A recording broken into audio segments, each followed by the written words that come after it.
Pascal Bataille, né le 25 janvier 1960 à Bordeaux, est l'une des personnalités les plus marquantes de la télévision française. Il est notamment connu pour son rôle de producteur et d'animateur d'émissions de télé-réalité à succès, telles que Y a que la vérité qui compte, 2002 à 2006 et Ligne de vie.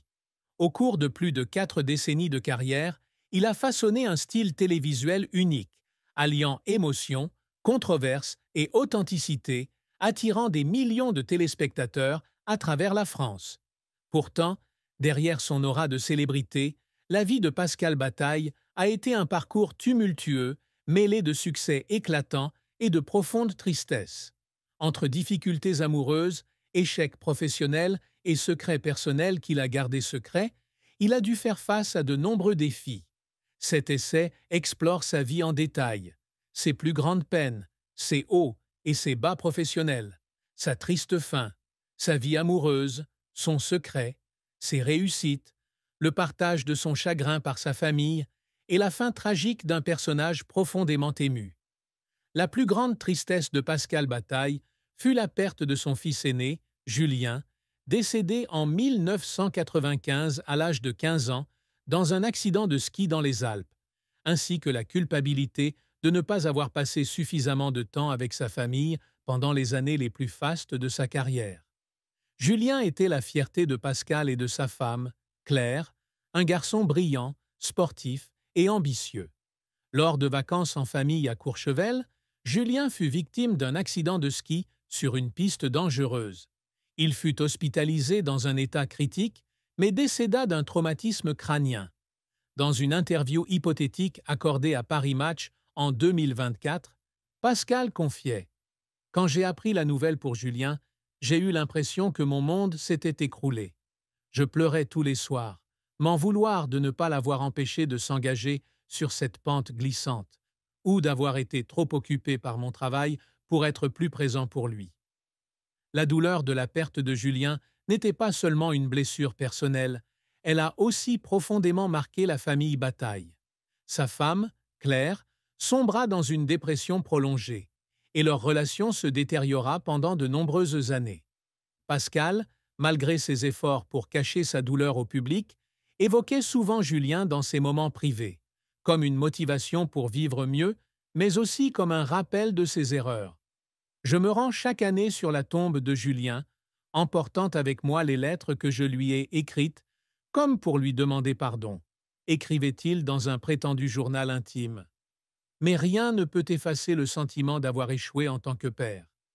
Cette tristesse était aggravée par la culpabilité de Pascal d'avoir privilégié sa carrière à sa famille dans les années 90 et au début des années 98, 1990. Jeune producteur ambitieux, il travaillait souvent tard le soir, se rendant à Paris, Londres ou Los Angeles, laissant Claire et ses enfants à Bordeaux. Dans une prétendue interview accordée à France Télévisions en 2000, il déclarait « Je pensais pouvoir compenser ce temps perdu par de l'argent et des cadeaux. Mais lorsque Julien est parti, j'ai réalisé que rien ne remplacerait les moments passés avec mon fils. » Le sentiment d'avoir manqué l'occasion de vraiment comprendre et d'accompagner Julien était la plus grande douleur dans son cœur, une tristesse qu'il portait avec lui toute sa vie. La carrière de Pascal Bataille a été inspirante, ponctuée de grands succès en tant que producteur et animateur de télévision, mais aussi d'échecs cuisants et de tentatives douloureuses. Né à Bordeaux dans une famille de la classe moyenne, Pascal a grandi avec une passion pour le récit et la communication. Son père était journaliste local et sa mère professeure de lettres, ce qui lui a inculqué l'amour des langues et des arts. Diplômé en communication de l'Université Bordeaux-Montaigne en 1982, il a débuté sa carrière comme assistant de production chez Antenne 2, aujourd'hui France 2, où il a appris la création d'émissions de télévision auprès de personnalités comme Bernard Pivot. Pascal a connu son heure de gloire en 1987, lorsqu'il s'est associé à Laurent Fontaine pour produire un talk-show bordelais, Bordeaux ce soir.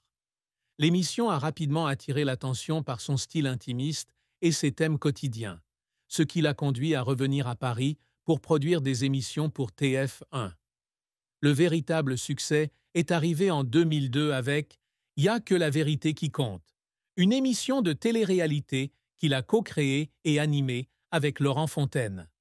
Grâce à son format unique, où des personnes séparées se retrouvent ou sont confrontées à la vérité, l'émission a attiré en moyenne 12 millions de téléspectateurs par épisode, devenant un phénomène culturel en France.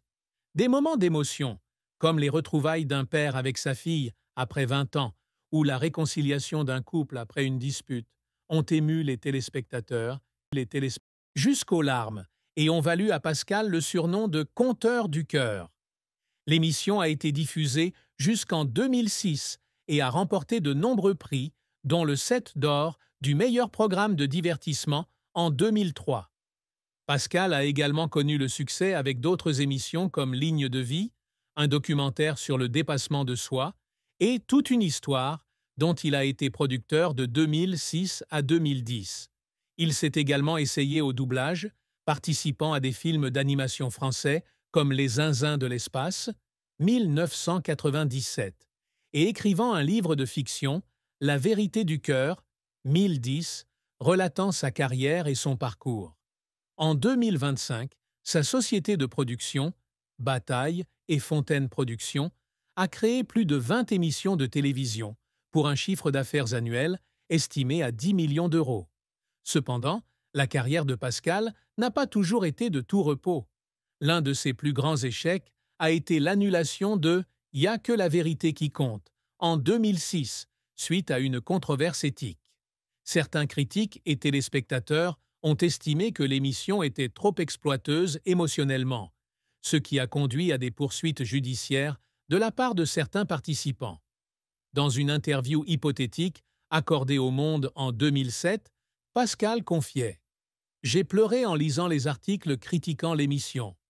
Nous voulions apporter de la joie et de la réconciliation, mais je me suis rendu compte que parfois, nous allions trop loin. » Cet échec l'a plongé dans une crise psychologique, remettant en question la valeur de son travail.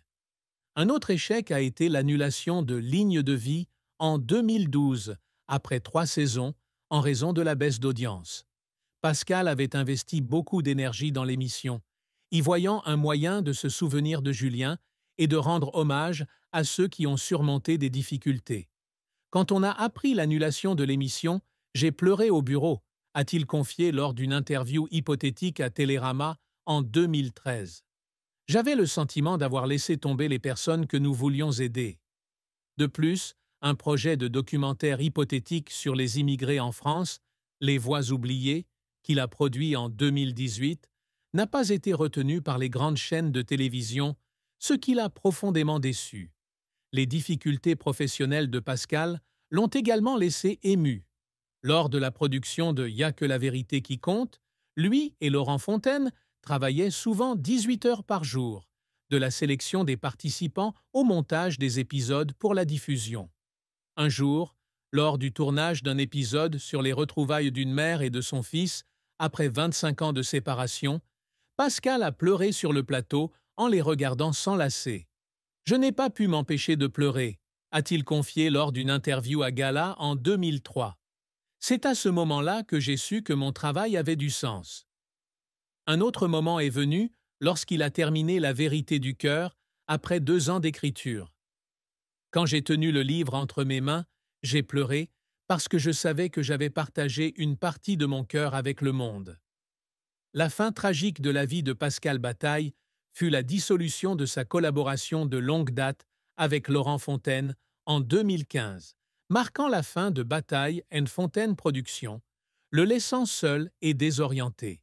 Pascal et Laurent travaillaient ensemble depuis 1987, bâtissant un empire télévisuel aux émissions emblématiques. Cependant, en 2015, des désaccords créatifs et financiers ont donné lieu à une grave dispute, les poussant à décider de mettre fin à leur collaboration. Laurent souhaitait se concentrer sur des émissions de divertissement léger, tandis que Pascal privilégiait les projets sociaux, comme les documentaires sur les sans-abri ou les immigrés. Dans une interview hypothétique accordée au Figaro en 2016, Pascal confiait « Quand Laurent est parti, j'ai eu l'impression d'avoir perdu un frère. J'ai pleuré, car je pensais que les plus belles années de ma carrière étaient terminées. Cette rupture a affecté Pascal non seulement sa carrière, mais aussi son moral. Il a sombré dans une légère dépression, est rarement apparu en public et a passé beaucoup de temps chez lui à Bordeaux. Bataille Fontaine. Production fut dissoute et Pascal dut repartir de zéro avec une nouvelle société de production, Vérité Productions, qui ne connut pas le même succès. Nombre de ses projets, comme une émission sur la santé mentale, Parler pour guérir, furent rejetés par les chaînes, lui laissant le sentiment d'avoir perdu l'éclat de son passé. Dans une interview fictive accordée à France Info en 2017, il déclarait « J'avais l'impression d'être au bout du rouleau. J'ai pleuré car je ne savais pas si je pourrais continuer à faire ce que j'aimais. » Cette triste fin fut d'autant plus déchirante que Pascal réalisa qu'il avait perdu de nombreuses relations personnelles au cours de sa carrière. Nombre de ses anciens collègues perdirent contact avec lui, et il se sentit isolé dans le monde